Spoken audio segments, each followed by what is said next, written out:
Welcome to The Jung and the Restless. I'm Olivia. I'm Victor. And I'm Zach. And this is the podcast where, darling, I'm a nightmare dressed as a daydream. Now I lay me down to sleep. I dreamt I had a soul to keep. And if I die before I wake, will that dream just go on for its own sake?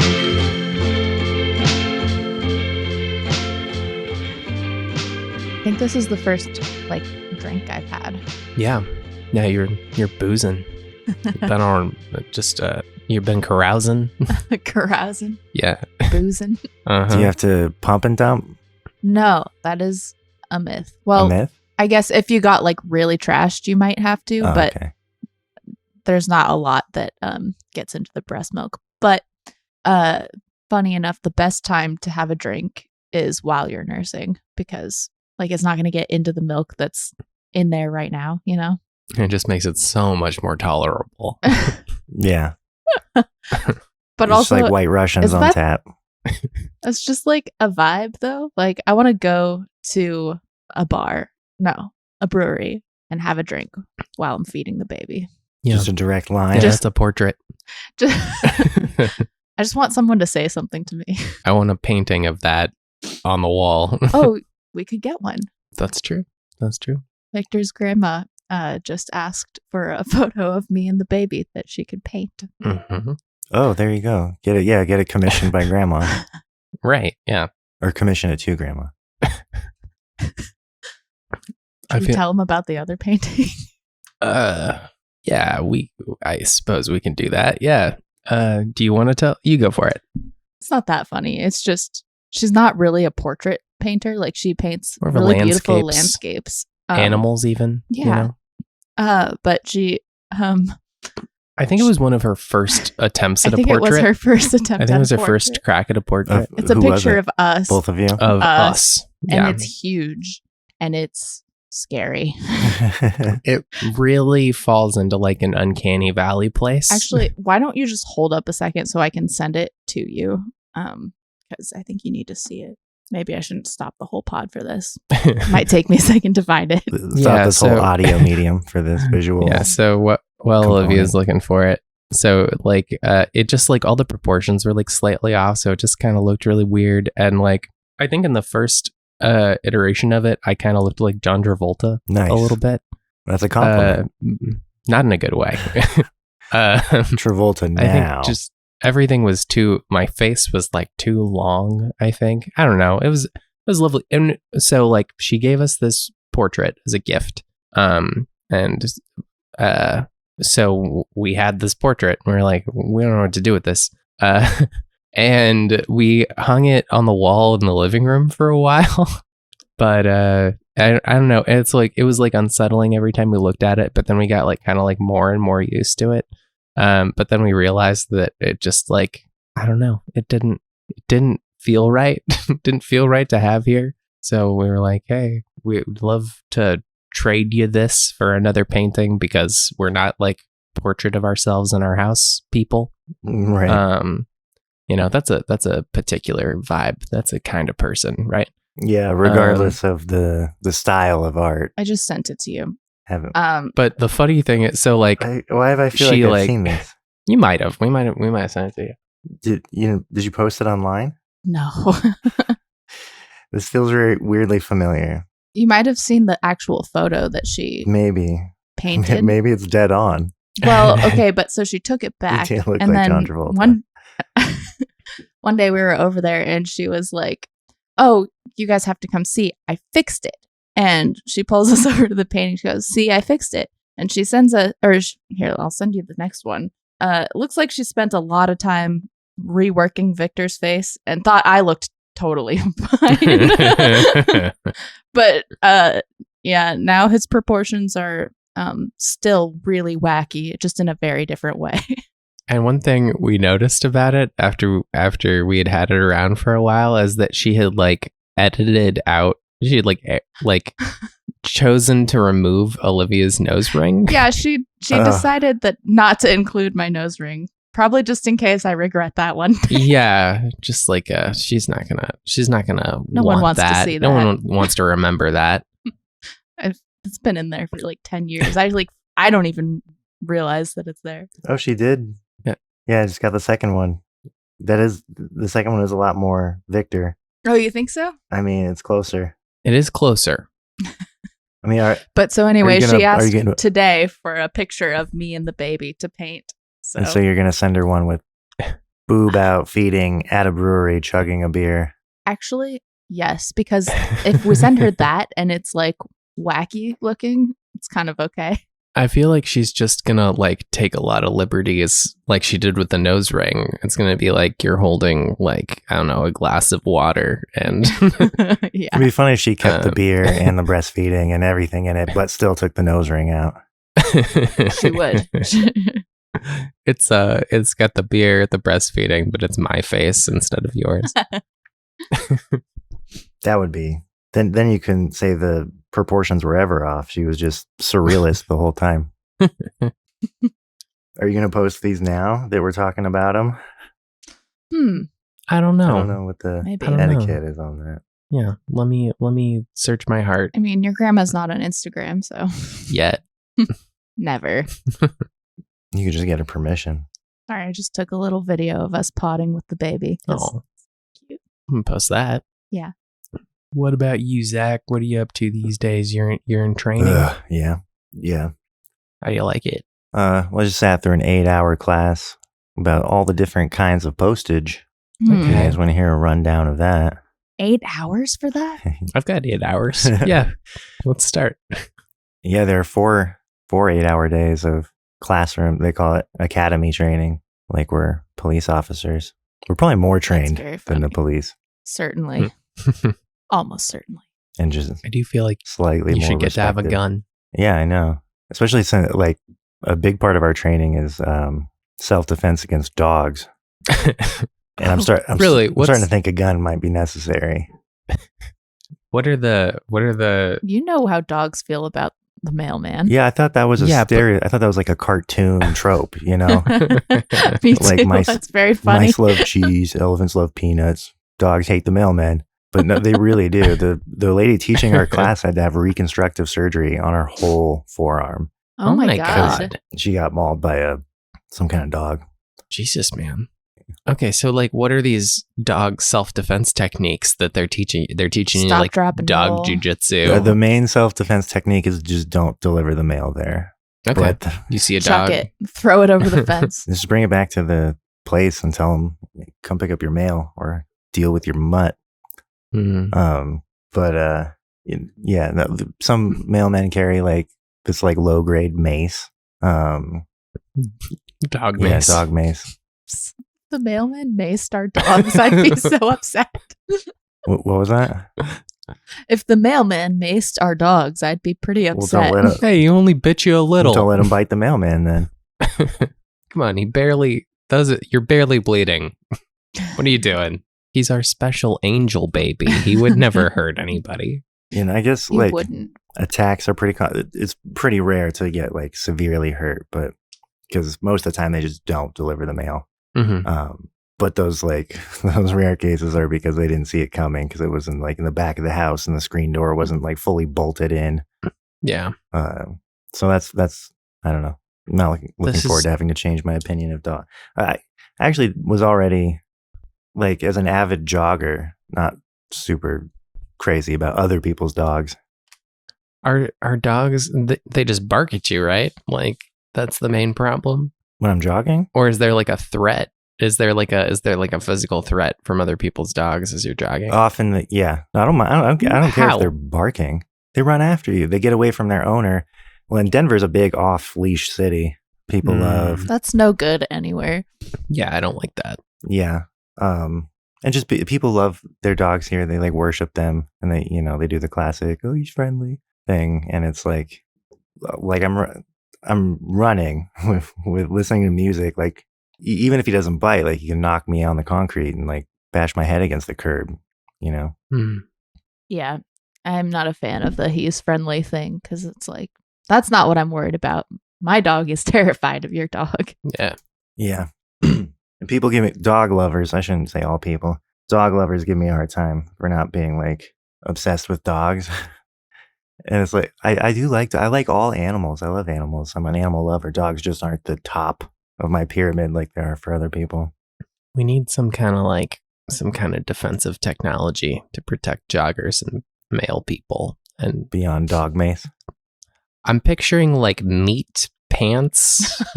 It's kind of like the tearaway furthest I've got. meat pants. Right, yeah. It's just like, yes, I mean, it will attract a dog, but it diverts the dog's attention, And then you're just in your undies for the rest of your run. Well, hopefully you got a few more pairs of Yeah. meat pants in the You car. go back to your cooler full of meat pants. Start a subscription service for meat pants. Yeah, because you got to keep them fresh, right? Right, you You're gotta going to keep them need fresh. meat pants every week. They're single use. You don't want to get the dog sick Well, they with last- your rotten meat pants. They do last a little bit longer if you cook them. Sure, Sure. yeah. Or But we don't freeze 'em. advise doing that. Because then they start attracting all kinds of squirrels and raccoons, Right. super And once hungry you cook 'em, people. they're honestly really, yeah, exactly. They're honestly pretty good. So So you don't have to pack a lunch. Twofer. just got everyone coming after you.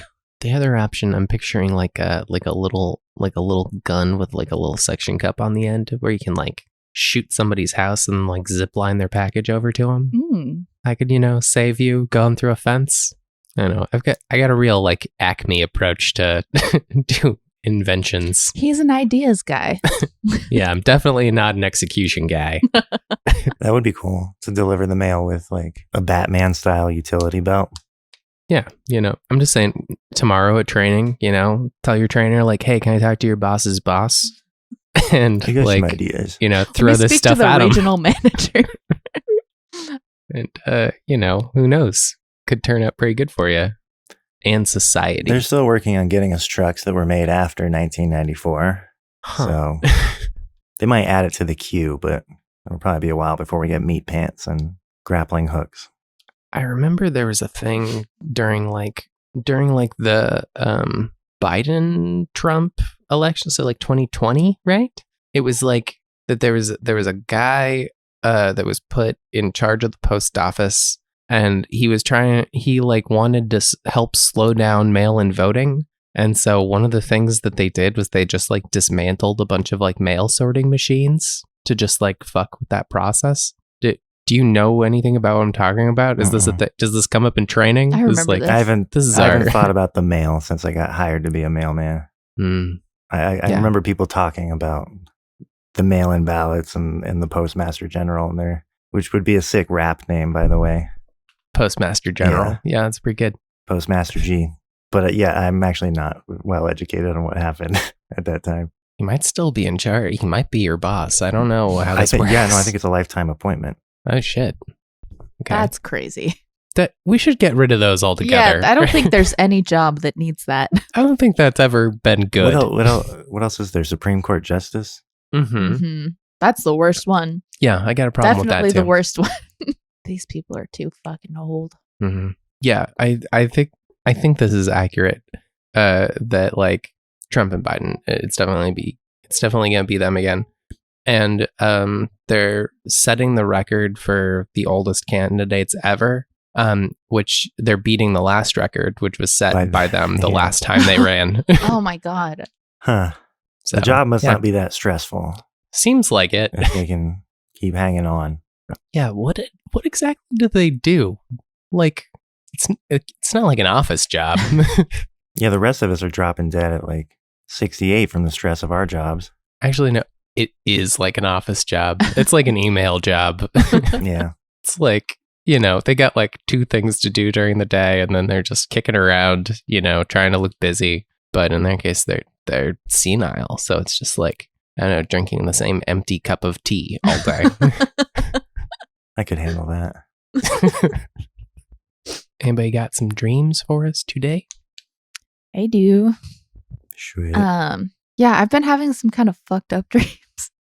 I'm like a little scared to get into it, but like I also know that every time one of us comes with a dream that we like don't know what it's about, and it seems like a little I don't know where this is going. That tends to be the sweet spot. So I'm going to trust the process.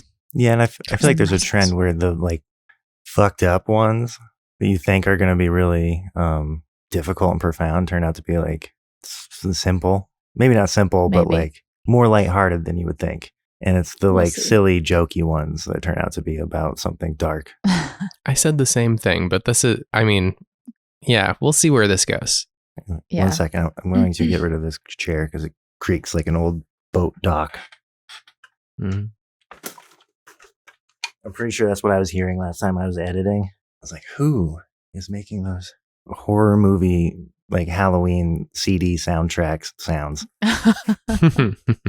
Oh man, our doors are so creaky in this house, and the baby will sleep through anything except our doors. Our doors are like super alarming to Violet. WD-40. Yeah, well, I mean, we can try it. We'll see how that goes. But like, she'll be sound asleep in the middle of the night, and it's like, oh, I gotta go piss, and then. You just have to keep pee bottles next to the bed. Oh yeah, no, that's a good idea. No. I've been trying to sell her on pee bottles for a while, so thank you for the vote of confidence. The big Gatorades, we're not doing it. The big Gatorades have just wide enough of a mouth. There you go. And I've never had more in the chamber than would fit in a big Gatorade. Zach has a lot of experience with piss bottles. Yeah, maybe you should send us like some like logistic info for this so we can implement. The wide mouth makes it pretty easy. There you go. You know, you can do it asleep in bed right next to your wife. I'm just, I've had a lot of situations where there was one bathroom and many roommates. So yeah. I didn't hang on to them. I took them straight out to the neighbor's yard and threw them in there. Poured them straight out the window, out onto the sidewalk. I was just telling Olivia about how like because I still do it, and it's like a habit I'm trying to break because it's just left over from having roommates. But like to avoid like the like dealing with the everything's in the sink, like everything's dirty in the sink problem that you would run into, I developed a habit of just like keeping one clean plate. Like, this is my plate. I use it, I wash it, and then this is my plate. And so I just always have like a plate sitting somewhere on like a shelf where it's like, well, I used something dry on that plate, so it's not really dirty yet. That's my in-use together for like plate. 5 years. You treat a plate like a pair of pants. Yes. It's not really dirty. Do you keep it in the bedroom? Because I've done that move too.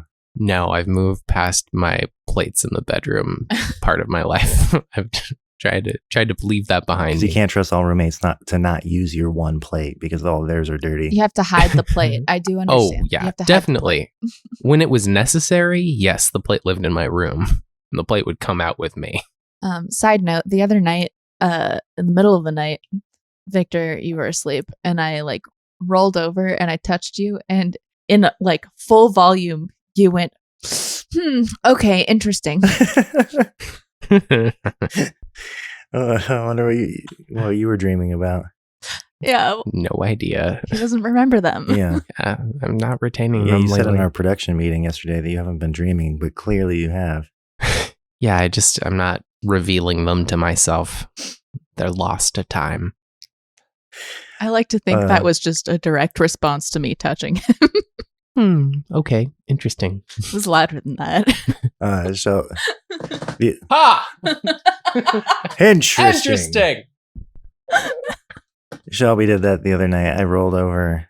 I was facing away from her when I woke up, and to get comfy, I rolled over to face her, and she was already facing me with her eyes wide open. And so like our eyes lined up like an inch from each other, and she like startled. She went like, ugh. And then I was like, I'm sorry. And she just said, what? She apologized to me in this like really like weird voice. She was like, I'm sorry you scared me. And apparently she was asleep that whole time because she has no memory of it. Just sleeping with her eyes open? Yeah, or that thing where she was like briefly awake. Mm-hmm. You know? But not long enough to be online consciously. Because I see that in my Fitbit app. I'll go to check like my sleep score or whatever, and it has the whole breakdown of the entire night. And they're all these little like spikes where you're like technically awake, but you don't remember it.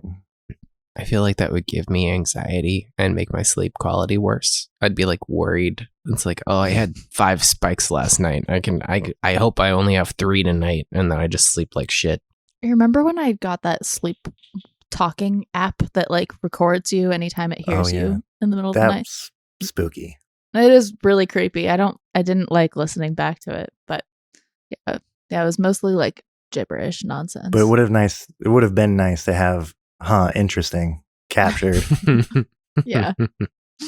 You know, I like the sleep tracking apps. It motivates me. So I wake up and be like, hell yeah, 2 hours of deep sleep. Hell yeah. 2 hours. That feels low. How much sleep are you getting at night? According to the app, that's pretty good. Well, because there's a lot of different levels of sleep. Yeah. Well, yeah. So wait. Well, I know that, but like, you only get 2 hours of deep sleep out of like 8 hours of. I feel like I was getting like 2 to 3 when I was tracking with my Aura ring. Yeah. Huh. 3 is really good. Interesting. Because on a night where I get like 2 or more, that it's usually like in the good range where it gives me a thumbs up. Yeah. A lot of REM sleep happening. That feels like they're grading on a curve. And that feels like it should be like 4, but everybody's just got terrible fucking sleep habits. So they're like, hey, you know, it's not harming your brain. Congrats. I should look back at it because I've been good about like actually keeping a dream journal since the new year. Cool. On like with dates and everything. So I should like look back and see on days that I remembered it. On days that I remembered my dreams upon waking up, I should see where REM was that night. You know what I mean? Like, are you more likely to remember it when you wake up during REM or like 30 minutes after? Yeah, that's really interesting. I don't know what I would do, like a little sleep study. I don't know what I would do with that information. Publish. Get into like someone's done sleepy science. like someone's done a more thorough version of this, but trying to learn about my own body.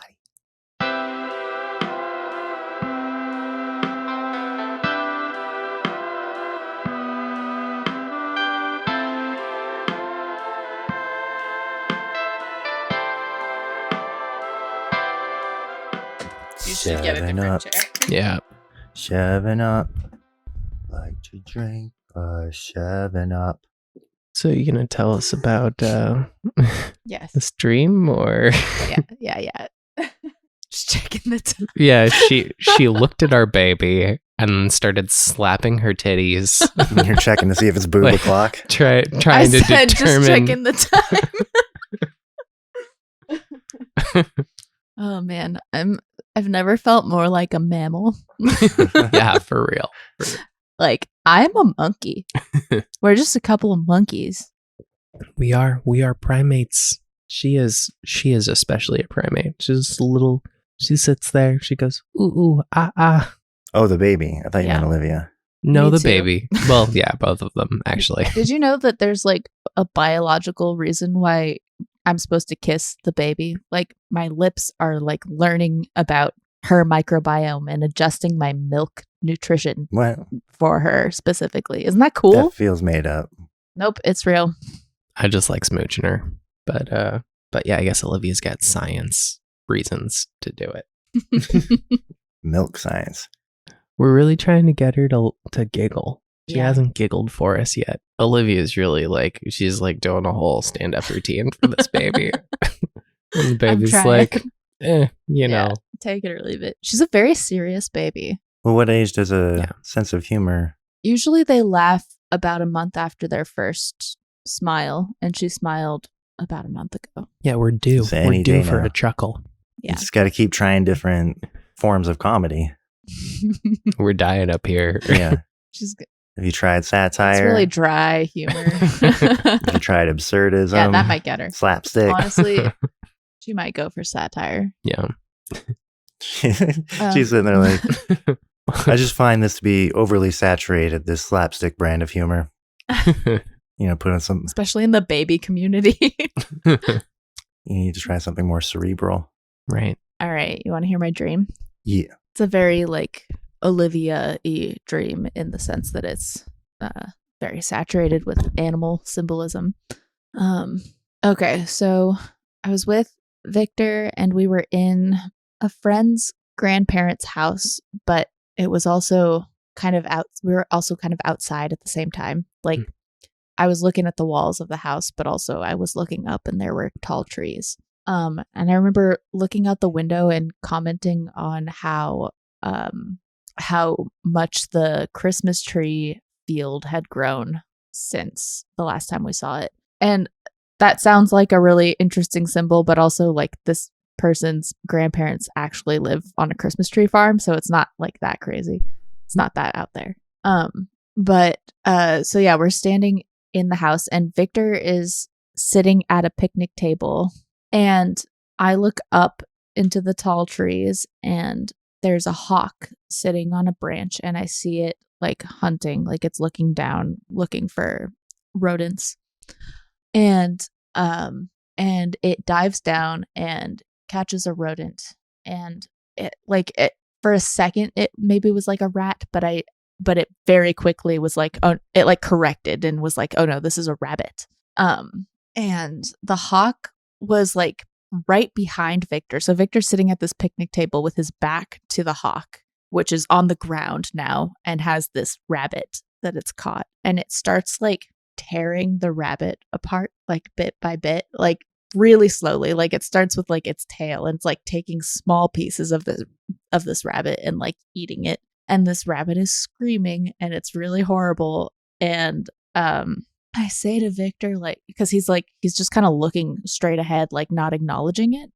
And I said to Victor, like, oh, like, look what's going on behind you. Like, do you see that? And he like, with no emotion, stands up and turns around and goes and joins the hawk.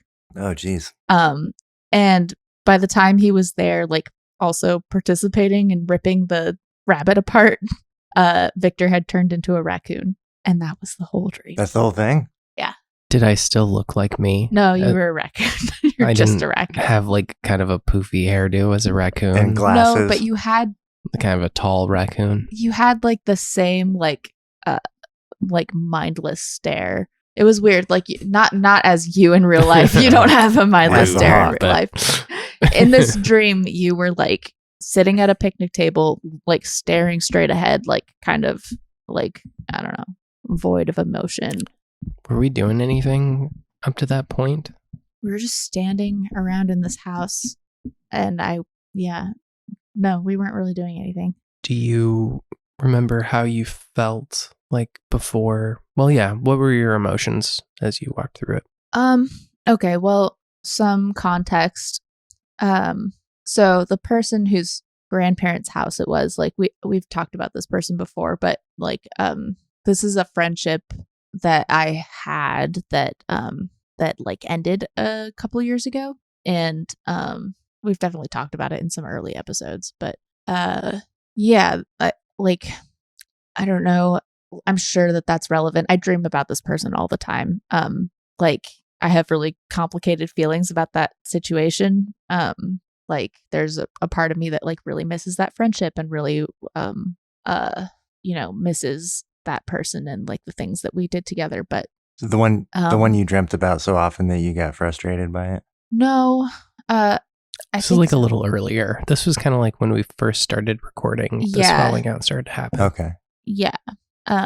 But yeah, like the way that this friendship ended, I felt, I guess I felt like wronged and like and kind of betrayed, and like I wasn't really given an opportunity to, I don't know, to like really be heard in that situation. And I don't think that there was a way that was going to happen, just based on, I'm trying not to go too much into detail with it, but is that a good summary, Victor?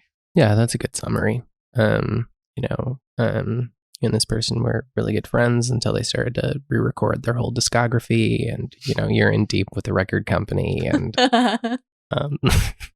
they recently started dating an NFL player, and things just got complicated. But this feud, we wish them the best. I knew she was trouble when she walked in. I think it's her. She's the problem. It's her. Wait, hold on. She come on, Zach, think. Zach furiously Googling Taylor Swift lyrics. But that is an accurate painting of it. Yeah. Yeah. So yeah, I do dream about this person quite a bit because like this was a long friendship and it like it left me feeling pretty hurt the way that it ended. But yeah, that person was not in the dream. It was their grandparents' house. So that's some important context. And then I remember feeling like it was cool watching, like I was watching the hawk and I was like, I found that really interesting. And like, I wanted to like see, I don't know, when it started hunting, like it was like cool that it caught something. I was like, oh man, this is cool. It's going to like eat whatever it caught. But it was like so brutal and slow. And the rabbit was suffering and screaming that it like quickly was like, okay, actually this is fucked up. I'm not enjoying this. And then like, I don't remember what I felt when Victor the raccoon joined in with the hawk. Was it that thing where I was two things at once? Like did you perceive? Yeah. Was it disjunctive cognition, or did you perceive me transforming into a raccoon? It was not disjunctive cognition. I did not see you transform into a raccoon, but like it was not the same thing as when you're like, it was a dog, but it was my friend, but it was a dog, but it was my friend. It was not like the same thing. It was like Victor registered was a raccoon. This is a different form for Victor. Yeah. Okay. Which that's really interesting because I feel like I have the other thing a lot where it's like, it almost doesn't matter. Like it does matter, but it's like, I was still interacting with them as if they were who they were. But you from the beginning were not yourself. You were like empty. And that didn't, I don't know. You don't remember feeling unsettled by that? Like it sounds like it would be. It was unsettling, but I don't know. Like, I think unsettled is the right word because I think near the end I was like, ooh, okay, like I'm gonna not watch the rest of this or end the dream or back away slowly. I don't know. Yeah. And what do you think Victor's doing wrong in real life that this is about? Really been hanging out with the hawk in the yard. It's a super literal dream. Just been eating rabbits. We have bunnies and the dogs will hunt them. And it's actually really messed up. Casper killed a rabbit right in front of me, a baby bunny. It was really sad. Really, really sad. Well, that could factor into it. It hasn't happened in a while. I don't think that had much to do with it. I was not thinking about it. Still lives in your memory. We have a ton of bunnies and hawks in this neighborhood in Arvada, Colorado. Do they get along? Do they hang out? Yeah. Play they're poker? Actually best buds. Casper was actually much quicker about it though. Yeah. Like if anything, that's like quick and not too bad for the bunny at least. It's sad. It's sad, but like there was no suffering involved. Actually, I've been seeing a lot of dead bunnies in this neighborhood, and I like roadkill. No, I assumed it was coyotes because there's serial killers. There's also serial bunny killers. AKA coyotes. Here. There was like a person that was like stealing cats and like killing them and leaving them dismembered. Like, it's a pre-serial killer. Yeah, it's a baby serial killer. There was a weird thing. Remember where we used to work in Seattle? Somebody was going around shooting crows. Oh yeah, someone was killing crows in Not Lake Terrace. Yeah, that was weird. Dude, I told you about that. Yeah, I think you did. It barely rings a bell. It was weird. They like found his car and everything. They like knew what his car looked like and everything. It was like a whole thing. And then he like ditched his car and got a new car and kept killing crows. It was a whole thing. Yeah. Oh, I thought that was the cat guy. No, that's the crow guy. Okay. There's a cat guy. That was the rainy weather does weird stuff to people. Yeah. Yeah, we are kind of like a breeding ground for serial killers up here, aren't we? Yeah, you in Wisconsin. That makes sense. Yeah. But no, we have a bunch of dead bunnies, and I assumed it was coyotes. But I every time I see one, I'm like, why don't they eat? Because I can hear them out there. There's a fuck ton of coyotes, but the bunnies only ever have like a little bit taken out of them, which doesn't make sense. I just realized it's probably hawks. A hawk you'd think they would pick up the bunny and take it somewhere. They're always like in the middle of the street, which is a weird place. You know, maybe they did get hit and they're getting slowly picked apart by. Well, they're not squished. They're like a big hole in them. Gross. You know, we've got chickens, and one of our chickens is eating our eggs. And today I went out there and he walked in on her. I caught this chicken I walked in there because I go out there every morning to feed them. And I walked in and I see this chicken standing there next to this egg. And I'm like, hey, don't do that. And I kind of rattled the food around near them. And she was totally unaffected by that. And I go over, I dump out the food. I'm heading out to leave. I see her peck the egg to crack the egg and then not eat the egg, just hop out and go down to eat the food that I just laid out. And it's like, Rude. come on, man. Not ready We to be tried- a mom. There's a trick of like you take an egg and you hollow it out and you fill it with mustard. That did not work. That did not work. If anybody knows of any other way to get the chicken to stop eating eggs, write in. You were Let us saying it know. might be a calcium thing. I did see that this morning. Maybe Yeah. we should give them some oyster shells. I give and I give to these chickens. All You're you get are- such a good bird dad. Well, you get her a couple omelets. Well, we should be getting more omelets than we're getting. That's right. How about this dream, huh? Yeah, we should get back to that. Okay. So the symbols I pulled up were a Christmas tree, but that may not be relevant since it I don't think connects so. to a I person. think like friend, if anything. Maybe. Friend. Um, I wish there was an entry for like me being like a hollow shell of a person. yeah, What do you you call were that? kind of like zombie-like, Okay. So mindless, maybe. mindless. Let me try it. No. Hollow. Nope. Emotionless. There's an entry. Okay, Is that right? Sure. Okay. All right. So we've got friend, picnic table, hawk, rabbits, raccoons, and emotionless friends. To dream of a friend represents a quality in yourself based on your most honest feelings about them. Ask yourself what memories or feelings stand out the most about them and see how that quality may apply to your own life. Friends and dreams may also represent your current projection of that person based on a current situation or conflict in your life. That's probably more likely. She's cheer captain and you're on the bleachers. There you There go, we go. buddy. There we go. Yeah, so I guess like my current projection of that person, which I described to you, was that like I felt wronged or betrayed by this person. Unheard. Unheard is that's the biggest thing, I think. And I miss them. I miss that friendship a lot.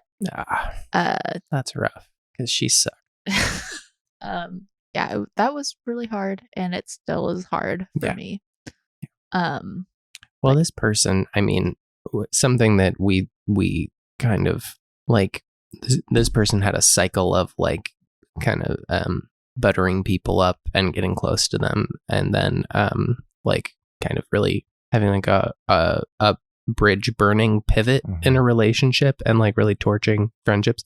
And she had torched a couple of friendships before torching her relationship with Olivia. It was kind of a pattern for this person. I remember so- these conversations now because I Yeah. related it to someone I used to know. What really sucked about it is that I had known this person for like 20 years. Like we literally met in kindergarten and were like best friends as children. And I was never put in that space for this person until like the end there. Like there was somebody else that was always in that space. So it really caught me off guard to have it take that turn like that. And I don't want to, I don't know, it feels weird to talk about this and just be like act like I'm like totally like blameless in that situation. I just I've really like poured over the situation a lot, and I don't know how to talk about it. But it feels weird to like talk about somebody like that. Sure. Yeah. I mean, you didn't really do anything wrong. You said like, hey, maybe don't sue the kid that's tracking your jet movements. Like, you know, that information's public. You should just be cool about it. Bad blood. Okay. Picnic table. Oh, cool. Okay. To dream of a picnic table represents a relaxed or casual attitude about being noticed doing something. It may also reflect your wish to be purposely or intentionally noticed, being involved in a behavior or activity. Your intentions or interests are on display to others. Negatively, a picnic bench may be a sign that you don't think there is anything wrong being noticed, acting negative, or talking about someone negatively. The picnic table didn't feel like a negative part of the dream. It's hard to say, like, yeah, I'm going to go with like my gut on it. This whole dream didn't it's not the whole dream that felt negative. It took a negative turn, but Mm. like up to that point, it felt kind of light and airy. I'll say just because I have a role in the dream a little bit, and so it might be relevant. But this last week I did have like I got like stressed out about job stuff, and I was definitely talking to Olivia a lot about it, and so like maybe that factors into how I present in this dream, is like that I was like kind of emotionally leaning on Olivia a lot the last week or so. Just a thought. I don't know about that. I mean, maybe, but it didn't feel like you were like. It felt like you were. Yeah, it felt like you were like hollow, like you were really checked out. Yeah. Well, the first thing this made me think of may also reflect your wish to be purposely or intentionally noticed being involved in a behavior or activity, your intentions or interests on display to others. So like, because I've been kind of distracted with like work anxiety or whatever, like possibly my first thought when I read that was like, maybe that I'm like not as checked into like you being present with Violet or something like that. Like maybe that you're feeling like you're not being seen or appreciated for what you're doing as a parent or something. That's very sweet of you. You're an excellent husband. I think you're off base, and that has nothing to do with this. I'm just throwing stuff out there. You might also not just even working ideas. You might not even represent yourself in this dream. You know what I mean? Oh, for sure. I'm just throwing out ideas. I'm not saying anything's anything. It's probably not about me. I'm just putting ideas out there. Probably about what a Appreciate it. piece of That's what- shit I am. Yeah. Okay. So Hawks mean your husband's a real piece of work. Bunnies are all the hopes and dreams you could have had you married someone else. If your husband turns into a raccoon in a dream, it means it's time to start packing a go bag. I wonder if there is an entry about like transfiguration. That's interesting. Transfiguration. Is that an actual word, or is that just a Harry Potter? Transformation. I've heard it outside of thing. Harry Potter, but it Yeah. might be like a woo thing. Shapeshift. Yeah, interesting. Yeah, let me look up shapeshifting. Yep, there's an entry for Cool. shapeshifting. Because this did feel like shape-shifting almost. Like more so than any disjunctive cognition thing I've had. Gotcha. Okay, hawk. To dream of a hawk represents knowing what you want and taking it. It also reflects swift action and sound judgment. Noticing when someone else has an insensitivity, taking it from them whenever you want. Noticing what someone else has and insensitively taking it from them whenever you want. Okay, that does all right, make that does make sense. sense. I just had to read it twice. Never allowing a person or a situation to get in your way if it's too important. Negatively, a hawk may symbolize predatory instincts. You or someone else may be coming on too strong. An asshole that takes what he wants. It really says that last part? Yeah, but they put 1 star in the middle of asshole, Which so they that it's a don't little always do. ambiguous. So really, it's as star hole. That's almost more obscene. Yeah, the star really, It really paints a looks picture. just like one. Yeah, I'm interested to see the relationship between the hawk and the rabbit, because that was such a. It's funny. I thought there'd be more in there. Like I thought there, like I feel like to me, like the symbol of a hawk is not just about prey and predation, but something like regal and triumphant and like beautiful in a way. But that entry seemed to be all about exactly what the hawk was doing in your dream. That makes sense to me. Like they're hunters, they're birds of prey, and like I don't know. I guess I was thinking maybe it would have more to do with like keen observation or something. But Yeah. Don't get me wrong, they are regal, but fucking killers, man. Yeah, it's just the cultural association that I have with them. Sure, yeah. The whole time you guys were talking, I was like, yeah, totally. And then I realized 5 seconds ago that I was thinking of a falcon the whole time and It's like just- falconry. They're very similar animals. Okay. Hawks soar all right. around and falcons dive. I gotcha. Was this more of a soar or a dive? It was a dive. It was in a tree and then he dove down. It kind of did look like a falcon, but I remember thinking hawk. Yeah, I'm sure that's right. Yeah. Okay. Rabbits.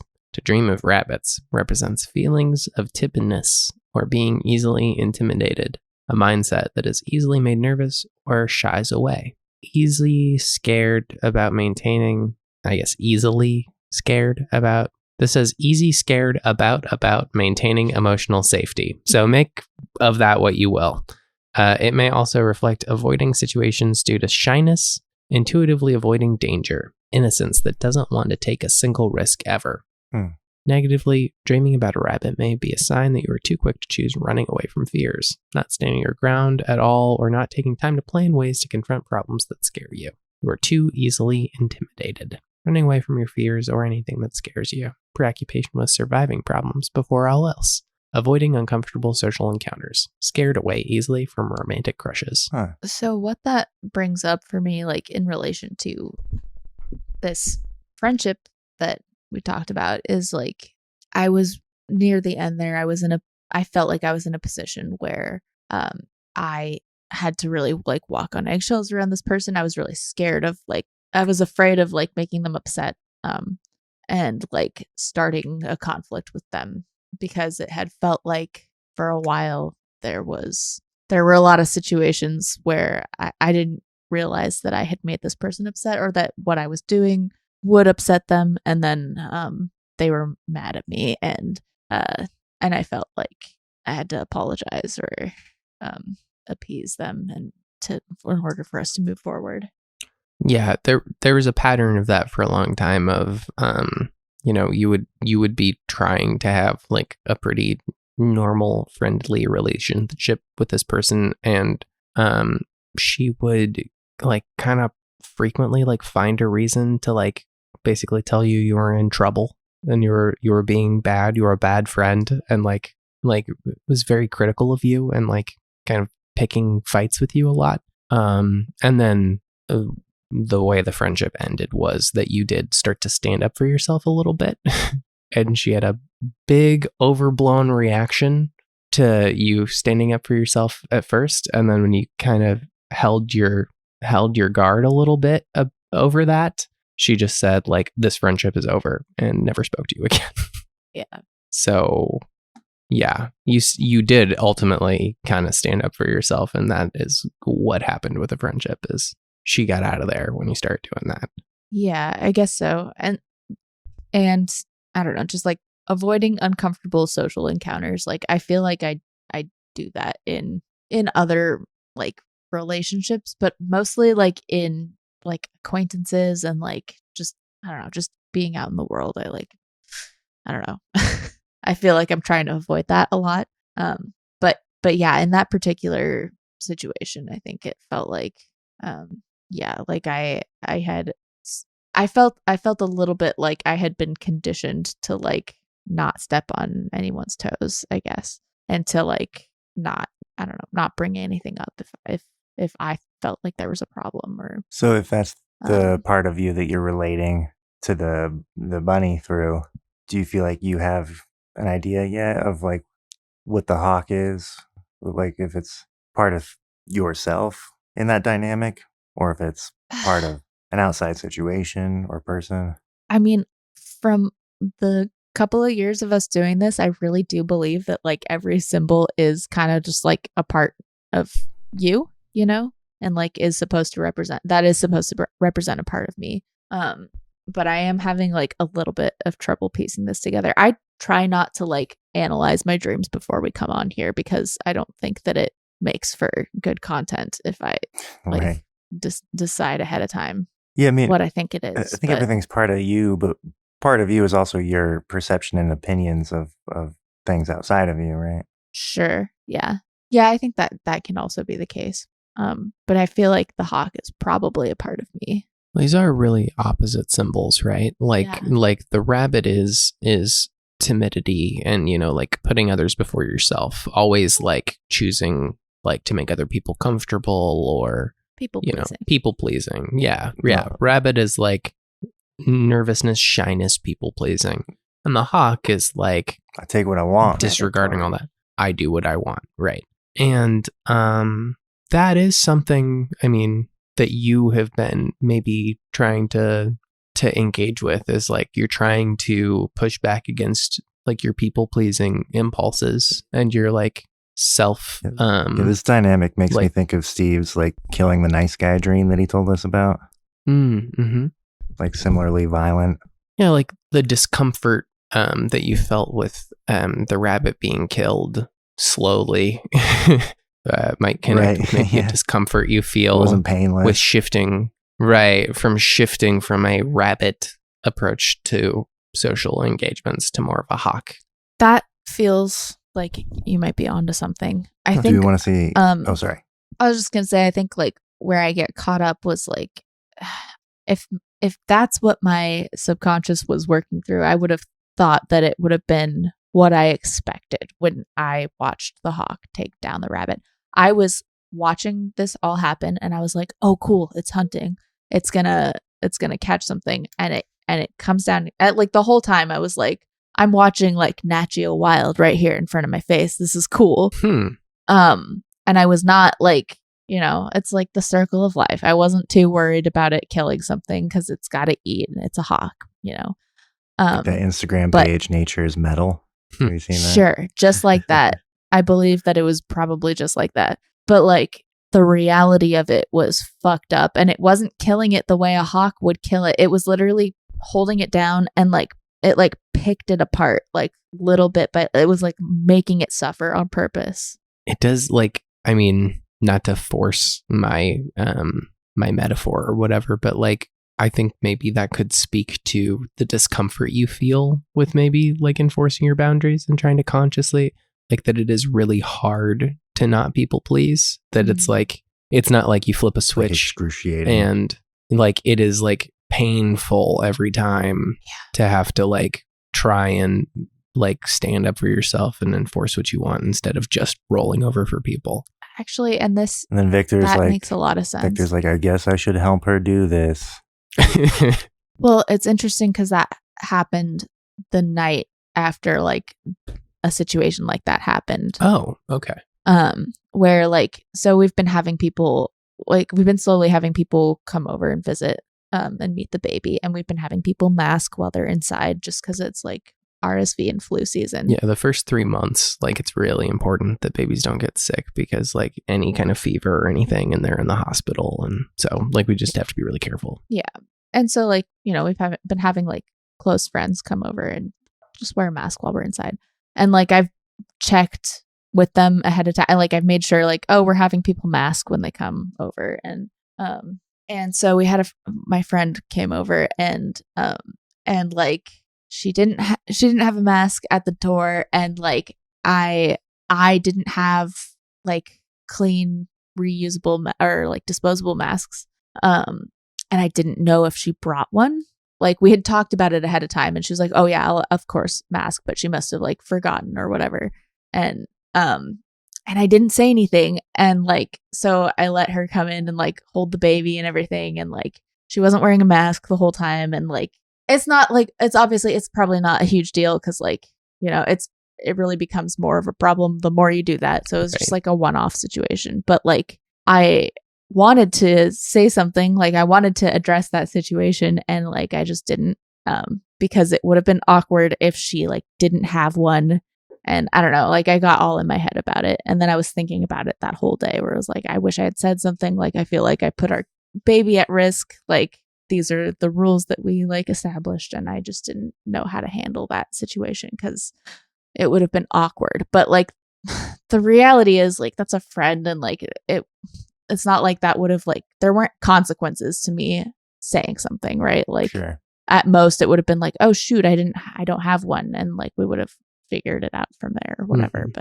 But like I have like a strong impulse in me to like avoid that situation, I guess. So yeah, and it makes a lot of sense to me that if that interpretation's right, that you'd have a dream about like how hard it is to enforce your boundaries, since it's something you're trying to do more and be more conscious of. Yeah, that interpretation also makes the dynamic with Victor make a lot of sense, I think. Because at face value, I'm like helping enforce it. Yeah. Yeah, because if it's, you know, a bolder part of you trying to help you, you know, overcome this timid part of you, and you feel like it's something you might need help with, it makes sense that Victor would be doing it, but not like in the same way as a hawk. I'm interested. I want to know how like raccoon plays into this.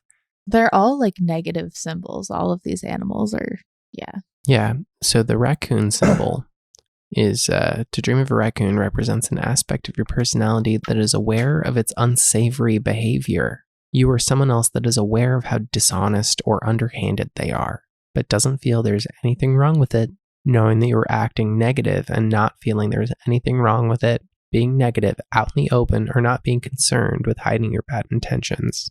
Raccoons are often symbols that appear when we are focusing on other people's negativity, talking behind people's backs, or totally at ease with lying or cheating. A raccoon may also reflect a player in your life. Huh. Yeah, like the part, like, let's see. Like, you or someone else that is aware of how dishonest you are. Like, not enforcing boundaries is dishonesty. It is like, it is inauthentic, and it is like not a good way to be. It's like manipulative even, you know? Like it's not a good quality.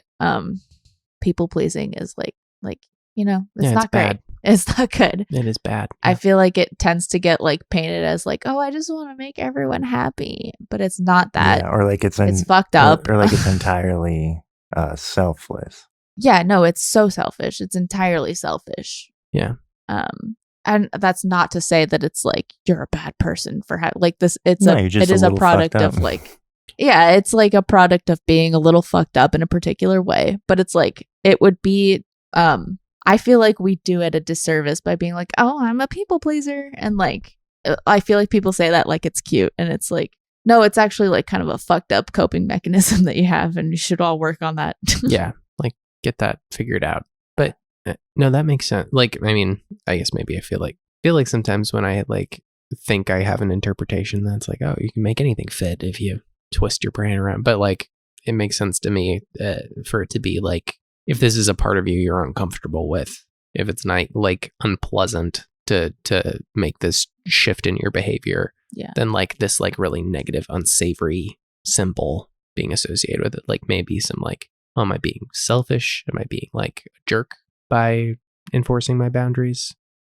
Yeah, well, and that's like, yeah, that's the biggest thing with it, right? Like that's the reason why I choose not to sometimes is like I feel guilty for having my own needs in any given situation, right? And like Victor in the dream, like I said a minute ago, might not even be Victor. Like that might, like the hawk, be another piece of you, but it could also reflect, I feel like some kind of guilt that you might be carrying for like like if you feel grody for having to kill this part of you and enforce boundaries, like if that makes you feel uncomfortable, and then you're also requiring help from your husband, you might feel like you're dragging him through this like muddy, uncomfortable experience and be feeling, guilty about that. Actually, yeah, that does check out. I do feel like I lean on Victor in social situations like that. Like I do feel like, I don't know, like you're my better half. You're better at certain things than I am. And I know that that's an area in which you struggle too. I was just gonna say, like, I like that interpretation, but where my mind went was like, we're both people pleasers. You see me as a people pleaser, and the idea that I was sitting there as like kind of a hollow version of myself is like, oh, that's the people pleasing side of Victor. That's like, oh, Victor's there, but he's not really there. That's like a shell of Victor, and because I think I, like you said, you maybe feel like you lean on me on social situations, but I feel like I am people pleasing when maybe we don't need to. I'm out there trying to keep everything smoothed over while Olivia is like fed up and has had enough. I'm just trying to keep everybody happy. That's true. While Olivia is like come the fuck on. This is 1000% true. You're So yes, I will sign up for a 7-Eleven rewards card. Thank you for asking. So like in some way, like I'm probably helpful in some ways, but I'm also doing the thing that she's maybe trying to not do sometimes. So yeah. See, that's the thing, actually, though, Zach, is that he really easily says no to the 7-Eleven rewards card. And I'm like, oh, yeah, I'll have to think about that. You don't want to let him Can down. I come back later if I want it? Yeah, Victor's like, no fucking thank you. And I'm like, I'm so sorry. I'm a piece of shit. Like they work on commission or something. Right. My kid's going to go hungry if you don't take the 7-Eleven rewards card. I'm interested in like the part of the dream that felt really interesting to me was when you were sitting there at the table, like just looking straight ahead. And I was like, Victor, do you see what's going on behind you? Because I was watching like Animal Planet happen in real time right behind your back, like 3 feet behind you. And like the way you just like got up, like dead-eyed and like turned around, like blank face, got on your hands and knees and were a raccoon participating was like, oh, okay, that was not what I was expecting to happen. Be honest, was it like a little sexy, like a tiny bit? I mean, like 45%. Oh wow! All right, that's more than I Good in thought. stripes. Yeah. Yeah. I guess I can read the shape-shifting entry. Sure. To dream of shape-shifting represents behavior that is noticeably adjusting itself in front of you. You or someone else that is obviously changing their behavior or intentions to keep doing whatever they want. That's interesting. Negatively shape-shifting may reflect awareness of people lying about something and then clearly doing the exact opposite of what they lied about. To dream that you are shape-shifting may represent your constant need to change yourself, or to change your story or intentions with others to suit yourself, doing whatever you want no matter what.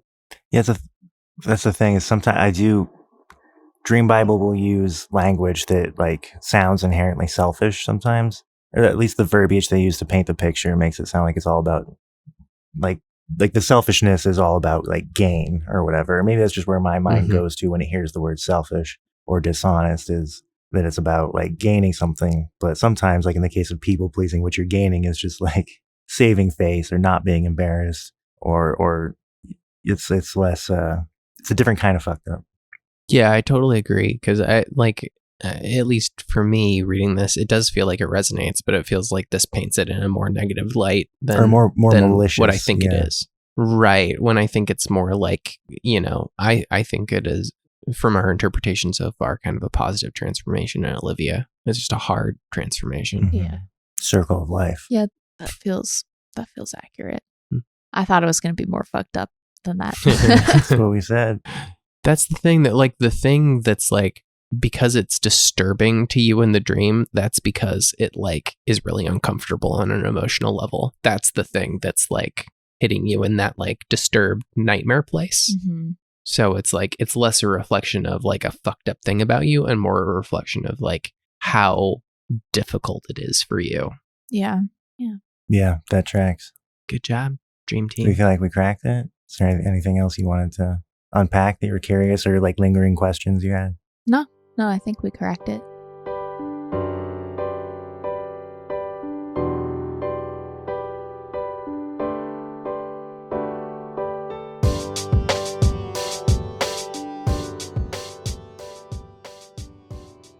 Talking about masking.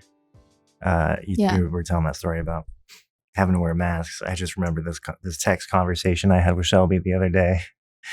She texted me to tell me, I'll just read it, or paraphrase. I don't have therapy tomorrow. My therapist is a little sick and still masking.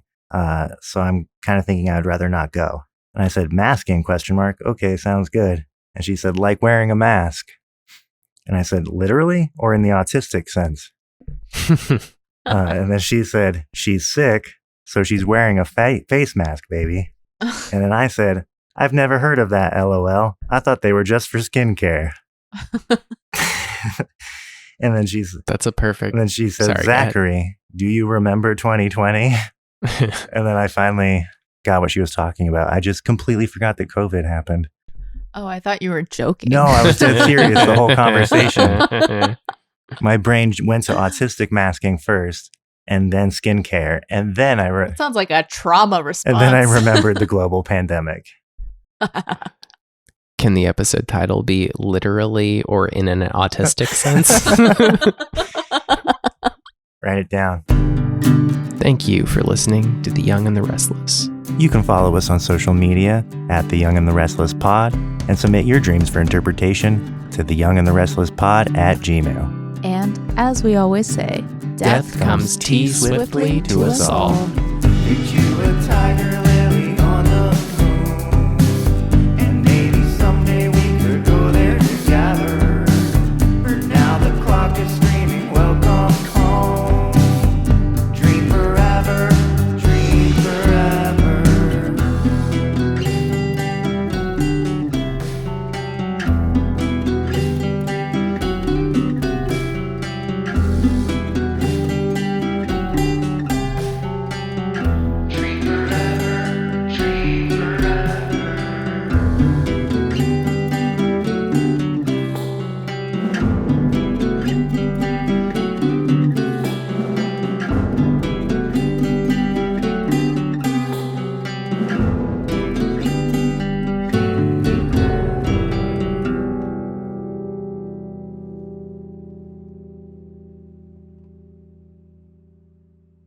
And to all a good night.